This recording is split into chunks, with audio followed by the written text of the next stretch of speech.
नमस्कार दोस्तों। साल 2024 में चैत्र नवरात्रि 9 अप्रैल 2024 को मंगलवार से शुरू होगी। चैत्र नवरात्रि के पहले दिन घट स्थापना कर माँ दुर्गा का आह्वान किया जाता है। ज्वारे बोए जाते हैं। 9 दिन भक्त व्रत रख कर माता की पूजा रखते हैं। इस दिन महाराष्ट्र में गुड़ी पड़वा और आंध्र प्रदेश कर्नाटक में उगादि का पर्व मनाया जाता है। चैत्र नवरात्रि का समापन रामनवमी को होता है। आइए जानते हैं चैत्र नवरात्रि मनाने के पीछे क्या कारण है। चैत्र नवरात्रि मनाने के पीछे की मान्यता है कि रंभासुर का पुत्र था महिषासुर, जो अत्यंत शक्तिशाली था। उसने कठिन तप किया था।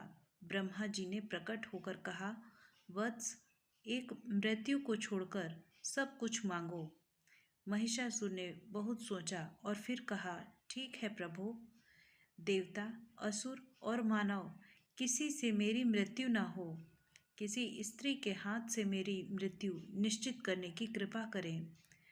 ब्रह्मा जी एवमस्तु कहकर अपने लोक चले गए। वर प्राप्त करने के बाद उसने तीनों लोकों पर अपना अधिकार जमाकर त्रिलोकाधिपति बन गया। सभी देवता उससे परेशान हो गए।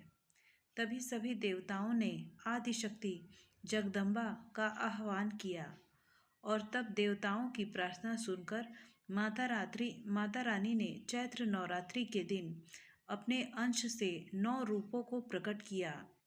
इन 9 रूपों को देवताओं ने अपने अपने शस्त्र देकर महिषासुर को वध करने का निवेदन किया।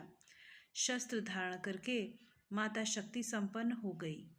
कहते हैं कि 9 रूपों को प्रकट करने का क्रम चैत्र माह की शुक्ल प्रतिपदा से प्रारंभ होकर नवमी तक चला। इसलिए इन 9 दिनों को चैत्र नवरात्रि के रूप में मनाया जाता है। आइए अब जानते हैं कि इस चैत्र नवरात्र का महत्व क्या है। हिंदू धर्म में प्रचलित मान्यताओं के अनुसार चैत्र नवरात्रि के पहले दिन माँ दुर्गा का जन्म हुआ था और माँ दुर्गा के कहने पर ही ब्रह्मा जी ने सृष्टि का निर्माण किया था। इसलिए चैत्र शुक्ल प्रतिपदा से हिंदू वर्ष शुरू होता है। इसके अलावा कहा जाता है कि भगवान विष्णु के 7वें अवतार भगवान राम का जन्म भी चैत्र नवरात्रि में ही हुआ था। इसलिए धार्मिक दृष्टि से भी चैत्र नवरात्रि का बहुत अधिक महत्व है। चैत्र नवरात्रि मनाने के पीछे एक और पुरानी कहानी है, जिसके अनुसार दशानन रावण की ताकत के बारे में सभी देवी देवताओं को पता था। इसलिए सीता को लंका से वापस लाने के लिए जब श्री राम रावण से युद्ध करने जा रहे थे, तो उन्हें देवताओं ने माँ शक्ति की उपासना और आराधना कर उनसे विजय का आशीर्वाद लेने की सलाह दी।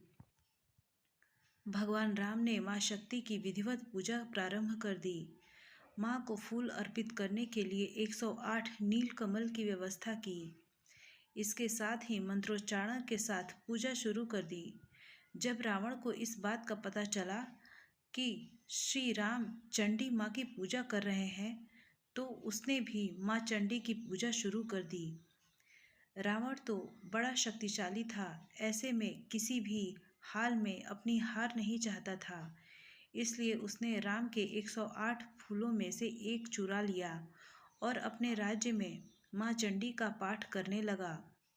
राम को इस बात का पता चला और उन्होंने कम पड़ रहे एक नीलकमल की जगह अपनी एक आँख माँ को समर्पित करने का प्रण लिया। लेकिन जैसे ही श्री राम अपनी आँखें निकालकर माँ को समर्पित करने जा रहे थे, तभी माँ प्रकट हुई और उन्होंने भगवान राम को जीत का आशीर्वाद दिया। उधर जब रावण चंडी का पाठ कर रहा था, तभी हनुमान जी वेश बदलकर ब्राह्मण के रूप में रावण के पास पहुँचे। पूजा कर रहे रावण से गलत मंत्र का उच्चारण करवा दिया, जिससे माँ चंडी क्रोधित हो गई और रावण को शाप दे दिया, जिसके परिणाम स्वरूप राम रावण युद्ध में रावण का अंत हो गया। नवरात्रि के आखिरी दिन को रामनवमी के रूप में मनाया जाता है। दोस्तों, उम्मीद है हमारी ये जानकारी आपको अच्छी लगी हो तो कृपया हमारे इस चैनल को एक लाइक और एक सब्सक्राइब अवश्य ही करिएगा। धन्यवाद।